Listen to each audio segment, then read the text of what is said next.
Congress party ఎందుకు enter కావాలనుకుంటుంది?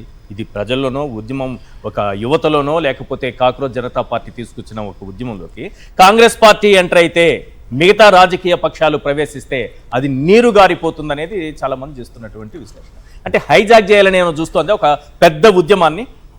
ఇప్పుడు రాహుల్ గాంధీ గారు నీట్ లీకేజ్ అయిన నాటి నుంచే విద్యార్థుల పక్షాన ఎన్ఎస్యుఐ, యూత్ కాంగ్రెస్ మొత్తం కూడా అన్ని రాష్ట్రాలతో పాటు ఢిల్లీ కేంద్రంగా ఒక పెద్ద ఎత్తున విద్యార్థుల పక్షాన పోరాడినటువంటి చరిత్ర మీరు అందరూ చూశారు. ఇవాళ అదే ఎన్ఎస్యుఐ కార్యకర్తల మీద ఉద్యమాన్ని నిర్మించలేకపోయింది కదా కాంగ్రెస్ పార్టీ. ఎక్కడో మొదలైనటువంటి ఒక ఉద్యమంలోకి మేము ప్రవేశిస్తామంటారు. నేను అనేది ఇవాళ ఎవరైతే కాక్రోజ్ పిలుపునిచ్చినా కూడా అది మొత్తం కూడా జనరలైజ్ అయింది ఒక కార్యక్రమం. దాన్ని కాక్రోజ్ చేతులు కూడా ఏం లేదు. దాన్ని ఒక జనరలైజ్ దేశంలో ఉన్నటువంటి విద్యార్థి లోకం, యువత కూడా ఒక జనరల్గా ఉన్నటువంటి ఒక అవకాశంగా వచ్చారు. ఇది ఇప్పుడు కేంద్రం ఉన్నటువంటి సంబంధించినటువంటి ఒక డిమాండ్ కాబట్టి అందరూ కూడా పాల్పంచుకుంటారు. కాబట్టి ఇది విద్యార్థుల న్యాయమైన డిమాండ్ కాబట్టి కాంగ్రెస్ పూర్తిగా మద్దతు ఇస్తుంది. ఈ ఉద్యమంలో కూడా కాంగ్రెస్ కాదు, రాజకీయ పార్టీల మద్దతు అవసరం అంటారా? ఇప్పుడు విద్యార్థుల్ని కాంగ్రెస్ పార్టీది కాదు, ఇది కాంగ్రెస్ పార్టీ విద్యార్థులు కూడా ఎంటర్ అవుతుంది. మిగతా రాజకీయ పార్టీలు దేశవ్యాప్తంగా రాజకీయ పార్టీలని మద్దతు ఇవ్వాల్సిన అవసరం ఉంది.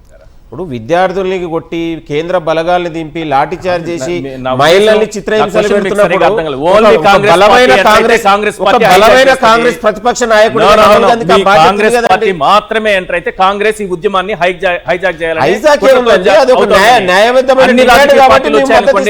మద్దతు ఇస్తున్నాము అని. కాంగ్రెస్ పార్టీ మాత్రం రావాలా, అందరూ రావాలా?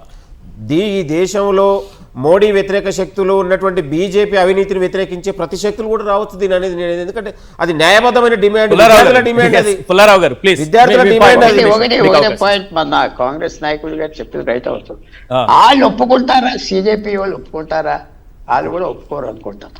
సిజేపీ ఒప్పుకుంటుందా లేదా కాదు, మేము ఎంటర్ అవుతాం వీళ్ళకి మద్దతు అని ఎవరికి వాళ్ళు వచ్చి ఆ గుంపులో చేరిపోతే అది పెద్ద అది వాళ్ళు ఒప్పుకొని మర్జవి చేస్తే ఓ రకంగా ఉంటది. మాకు మీ సపోర్ట్ అక్కర్లేదు. రెండు పాయింట్లు సార్. ఒకటి, ఆ నాయకత్వం అంతా రాజకీయాలకు అతీతంగా జరుగుతున్నటువంటి ఉద్యమంగా చూడాలా, లేదా రాజకీయ పార్టీలు కూడా ప్రవేశిస్తే పార్లమెంటులో బలమైన వాయిస్ వినిపించడానికి అవకాశం దక్కుతుంది అనుకోవాలా? రెండు పాయింట్లు చూడాలి. పార్లమెంట్ వాయిస్ దీనికి సంబంధం ఏం లేదు కదా. ఇప్పుడు ఇవాళ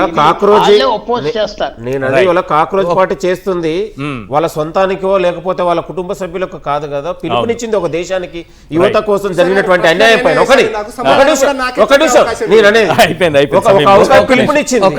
ఈ దేశంలో బలమైన ఒక కాంగ్రెస్ ప్రతిపక్షం ఉంది, ఒక బాధ్యత లేదంటే నేను అనేది. ఇవాళ రాహుల్ గాంధీ గారు 12 ఏళ్లుగా మోడీ అవినీతి పాలన పైన పోరాడుతున్నటువంటి ఎవరంటే ప్రతిపక్ష నాయకుడు, ఒక ఏకైక నాయకుడు రాహుల్ గాంధీ గారు కదా. భారత్ జోడో యాత్ర కావచ్చు, న్యాయ యాత్ర కావచ్చు, ఇవాళ నల్ల చట్టాలు తీసుకొస్తే రైతుల పక్షాన తెలంగాణ ఉద్యమం ఉంది. తెలంగాణ ఉద్యమంలో అన్ని రాజకీయ పార్టీలు మద్దతు తెలిపి సపోర్ట్ చేసినాయి కదా. ఉద్యమం ఏమైనా ఫెయిల్ అయిందా? లేదు. ఇక్కడ విద్యార్థులు రాజకీయంగా అంటే పొలిటికల్ అంబిషన్ తో ఈ ఉద్యమం చేయట్లా. విద్యార్థులు వాళ్ళు ఒక పర్పస్ మీద చేస్తున్నారు. ఈ పర్పస్ ఫుల్ఫిల్ అయితే వాళ్ళు మళ్ళీ సైలెంట్ అయిపోతారు.